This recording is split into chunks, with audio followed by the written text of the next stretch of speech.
Last thing we're going to do today is we're going to create our basic position presets. And we're going to store position presets basically for areas of the stage or the room of Live 1. Presets, it's important to note that they are not cues. Presets are just sets of DMX values that are stored for later access. You always should use presets when you're programming cues. So what we did, where we just pointed these lights down at downstage edge, if I go look at my fixture sheet and I play this back, Viper wash, okay. What I see here is numerical values. So say that I have created a whole bunch of cues where I've just set the numerical values, and I have a sequence here with 100 cues. And I move to a new venue, doing the same show, so the same sequence, but my position, which this was downstage edge, is slightly off from where it was at the last venue. Well, if I've used the numerical values as opposed to a preset, now I have to go and update every single cue where I used that position because I set it as a numerical value instead of a preset. If, however, I stored a position preset here that was downstage edge and I used that preset in the cues, now all I have to do when I move to that new venue where I've used that position and 100 so cues is update the position preset. One step. I update that position preset to the new location and it automatically updates all of the cues because those cues are referencing the preset, not a numerical value. This is the same case for colors, controls, beams, dimmers, whatever attributes you're programming into your cues. Make sure you take the time to make the presets and use those because it will totally save your life later. Never program dirty with these numerical values. Always use presets. Can't stress that highly enough. Okay, so let's turn off this executor. We're going to go through here and create position presets. The first one we're going to create is going to be our downstage edge preset. And that's going to be a reference for us. Once we get that one done, we can use this follow Z offset function that we did before to quickly create the other ones. But the first one, we're going to have to do the lights individually, sort of, to get them in the right place. And this downstage edge preset, I told you it's going to be kind of a reference because we're only going to change tilt values for this preset. We're not going to use pan at all. So this will keep us from having lights that flip later or being 180 out of position on pan between presets. You'll see that in a second. All right, so let's go ahead and remember when we're dealing with position, we always want to tilt first and then pan. We're not going to use pan, but as a rule, tilt first, pan second. It's kind of confusing because pan's on the first encoder and everybody always wants to reach for that first encoder. Make sure you pay attention and do tilt first. All right, we're going to deal with our Viper washes first. Let's grab our Viper wash group. We're going to turn on highlight for this.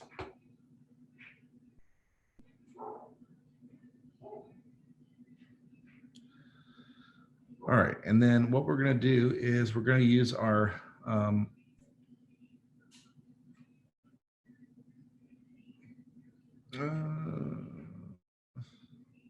press our highlight key, which we did. I'm trying to decide whether I want you to do this individually or all together. I think we're just going to tilt these all together. So we're going to tilt until our first set there is on downstage edge. And if you want to, you can change your camera up here to make sure that you're getting it right on the edge. Okay. We're going to grab our front of house Vipers now to do those a little bit separately because they're farther out. So we'll do that. All right, for our auras, we'll select the Aura XB group. Tilt only, down stage edge. And just get this close, that's fine. Okay, next group, quantum washes. Let's get those, tilt those all together. Downstage edge-ish. Okay. Quantum profiles we'll do separately by group. So we'll start with the front of house.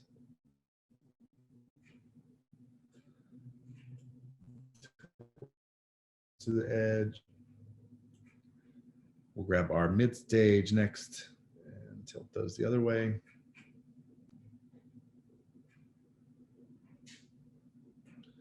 No. Okay. And then our upstage, tilt those. Okay. Atomics are stationary. They don't move, so we don't use those. Kryptons, they're on the floor, but we're going to try to attempt to tilt them towards the downstage edge. So just tilt them till they're pointing, you know, basically straight out. It's really hard to use these encoders on the PC. Let's go to Ultra. All right, that's good enough. Okay, let's go check our fixture sheet. So go to your main view, go to programmer only, and make sure what you're looking at here is that all the lights have red background and red text, meaning that those values are active for position, pan and tilt. You want to make sure that all of the pans are at center. All the tilts will be at different numerical values based on where we place them. Okay, once we've confirmed that, we'll go to our preset one view.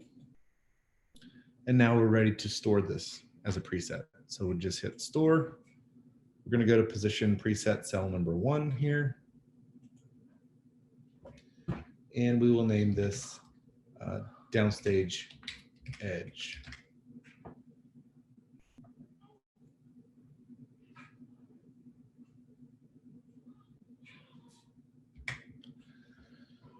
If we look at this cell, we see a couple things. We see a red S, meaning that this is a selective preset, which we'll go over in, I think, the next lab.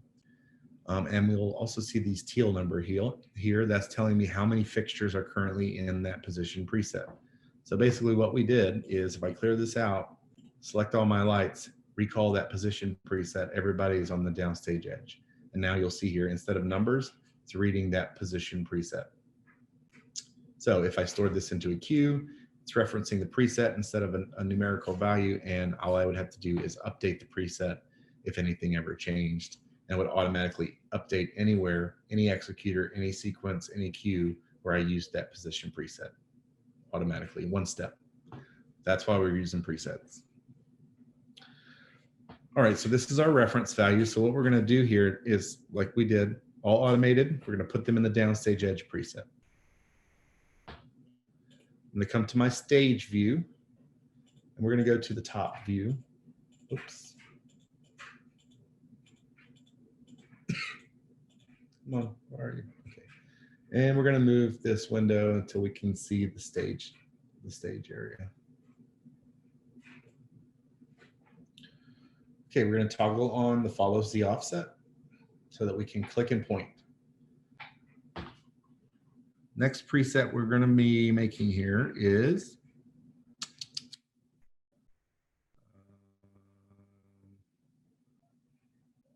downstage center.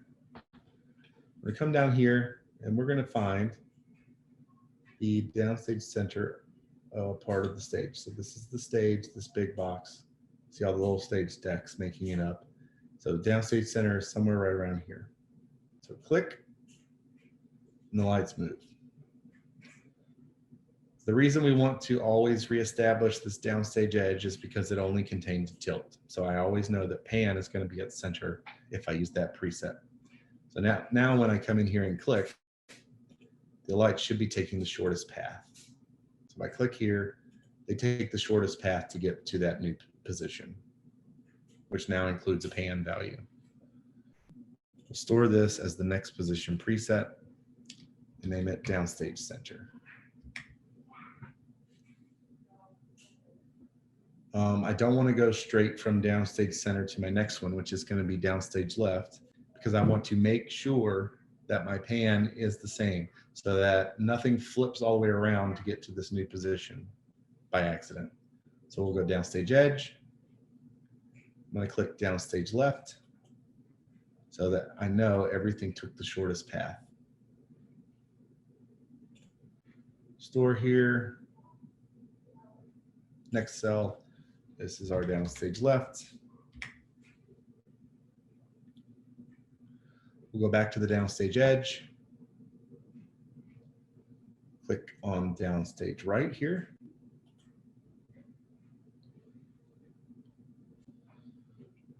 Store that as the next position preset. So downstage right. Go back to downstage edge. This is next one's going to be the drum riser. So we're going to drag this until I can get back to the drum riser, which is this small square here on top of the stage. Let's go right in the middle and click. Store that as position preset number 5. Drum riser. Okay, the next one we want is an audience preset. So I'm going to just drag way out here and click as far back in the room as I can.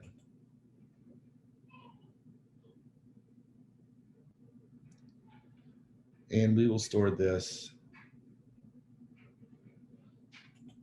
as the next one, number 6, and name it audience. All right, so now the last one it wants us to make is our home position.